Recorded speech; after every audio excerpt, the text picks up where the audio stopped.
Well, Merry Christmas. As we're getting close to Christmas, it is when we start thinking of all the confections, sweets, treats, cookies, things you want to make to either put on platters or trays when you go to a gathering or to put in gifts for people. And these are my grandma's peanut butter balls. She made a couple different versions. These are the ones with some Rice Krispie cereal in them, so it gives them a little bit of a crunch, a little bit of an elevation, more airiness. I love them actually, because you get kind of that like great texture going on in your mouth. But what is simple here is that everything is really easy and usually things you have on hand. It's all the major food groups for Christmas. You got butter, you got peanut butter, the creamy, affordable kind, just like the all-purpose peanut butter, and then you got powdered sugar. So we got all the things going on. You know, Christmas is a time where you enjoy things, you have treats that you don't have all the time, and you don't gorge on it, you just enjoy them. So, to start, I have my peanut butter in here. I bared you from watching me try to scoop it and scrape it and use my fingers because that's a mess. So, with the peanut butter, we're gonna put some butter. It's melted, it's still warm, so it's gonna help kind of soften that peanut butter and get it to be, you know, kind of mix in a little bit easier. We're gonna add in some vanilla.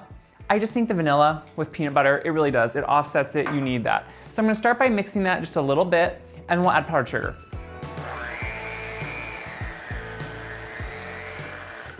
So you can see it gets it mixed, it's more creamy. It just kind of is an easier way to start by doing that. Now we're gonna add powdered sugar. Now, guys, I do not ever expect you to memorize or try to notice the amounts I'm doing.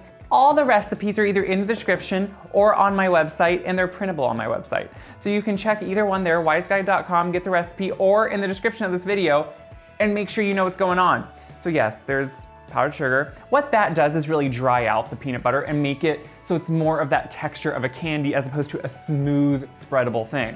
So we're gonna start working this in, which, you know, it's one of those things where I don't wanna cloud at first, so I'm gonna just kind of mix it with the mixer off, and it's still probably gonna make a little bit of a puff, but you know what I mean. We're gonna get it going and try not to make a mess, but it looks like snow, so it's okay. So you can see already, it's a lot crumblier, the texture's completely different. So now we add in the cereal. Now at first it's gonna seem kind of annoying to mix in, and you're gonna think, well, I'm gonna crush all the cereal. You're gonna crush some, but it's still gonna get those pieces down in there, and it's gonna work in. So even if you crush some, even if the mixer crushes some, don't fear, it's worth it. Well, you can see, having a bigger bowl might have helped, but why? Why do that? So it's all mixed together, and it looks right now like nothing special, but we're making peanut butter balls. So you can use any size scoop you want. It kind of depends on what size you want your peanut butter balls. I like them slightly, I don't know, you can kind of see here. I like them to be like 2 bites maybe, and that kind of just depends on what size you like or what size you want for your platters or what to look. So now what we're gonna do is we're gonna make all these peanut butter balls. Now, these to me are one of those things that I only make once a year because when you make them, one, it's just impossible not to eat them because peanut butter, who doesn't love it? But two, you kind of have those special treats, I feel like, or our family always does, that we make once a year, and you kind of start making them maybe early on, like November, December, to start getting ready, and then you have them at different functions and enjoy them. So that's what these are.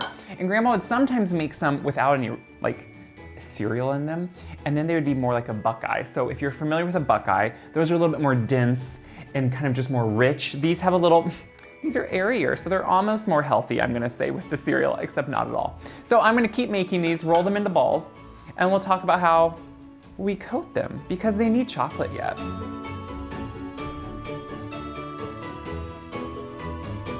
I have them all made. Now I find while I'm rolling them, it's sometimes to me better than like a butter or a grease, is to just dip my hand in some powdered sugar and get a little bit drier on the outside so I can roll them better. Because you can see they get kind of tacky as they get the warmth of your hand on them. So once you form them all, I'm gonna put them, you can put them in the fridge. I like to put them in the freezer for a few minutes and just kind of chill them just to kind of get that outside a little bit hard and set, so when we dip them in chocolate, it goes quicker and easier. So I'm gonna put these in the freezer, and then we're gonna melt some chocolate, and we're gonna get dipping. These have chilled nicely, so they're not as tacky, they're easy to handle, which is what you want. I have chocolate melted, and right as it's melted, and just kind of comes out of the microwave, I do add a little bit of coconut oil. I think that really just helps it, makes it a little bit more smooth, glossy, but also it helps coat it easier. And so coconut oil dissolves and melts really quickly. So I just stir it into this warm chocolate, let that dissolve into it. And I just think it helps the chocolate be an easier consistency for dipping. Now this to me is the one part that, okay, yeah, it takes time, but it can be a little messy.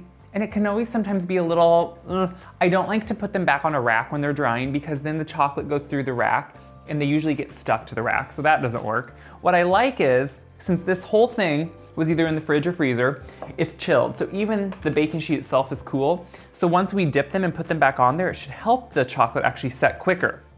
It's all those little things that kind of to me make a difference. Someone like my grandma was so good at this because she was good at, you know, tedious projects and would take all the time where I can be impatient, so I can get messy. There are different things. You could use forks, 2 forks if you want to. You can also get chocolate tools to work with chocolate, which are little like prongs, and you can either pick them up, poke them, whatever you want. I usually start one way, end another, see what I see what I like. But especially when they're cold like this, I like to plop one in, turn it over. You can see how quick that is. You can then just bring it out, and these little tools help it so it doesn't look too bad. And then you just coax it down, and there you go. So I'm gonna keep doing this. It'll take a little bit here. You can see a little bit of that coconut oil still was in there, but just turn them in it. Now, if they start getting soft to you, or they start coming to room temperature and you think they're almost getting melted by the chocolate, pop them back in the fridge. There's nothing wrong with that, no one's gonna know. This is the part that you can take a little bit of time, do it on your own without anyone seeing you. They won't see the mess, only you will. And you can just eat whatever you think doesn't look that great. So I'm gonna keep doing this, and we'll keep going.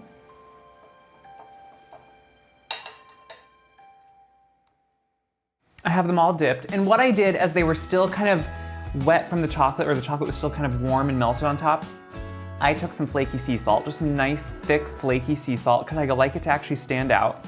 And when they're just at the right temperature, I put it on top before I move to the next one. I just like that hit of sea salt with the chocolate and the peanut butter. You know it. You know it. Makes them a little bit more adult, but just delicious too.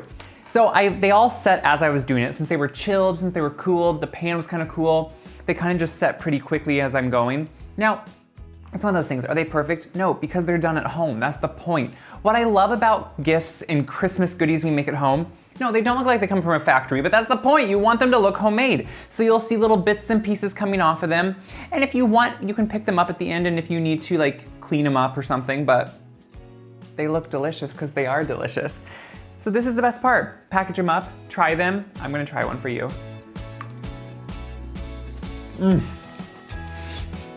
Or, one, I love peanut butter, so like hallelujah.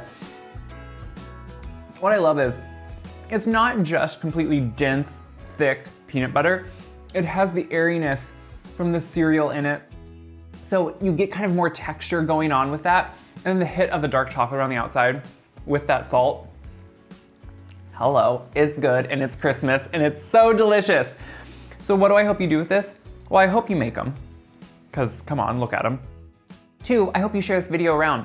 Because yes, sharing helps me so much. It helps everyone see these videos, but it also helps everyone realize how easy and fun this can be. Gather around, maybe have friends over, do this in a cookie swap. Whatever you're doing, check my website, wiseguy.com, for this recipe and all my other recipes. They're all on my website. You can print them off, you can use them, enjoy them. Until next time, have some Christmas cheer, make some delicious food. That's the whole point.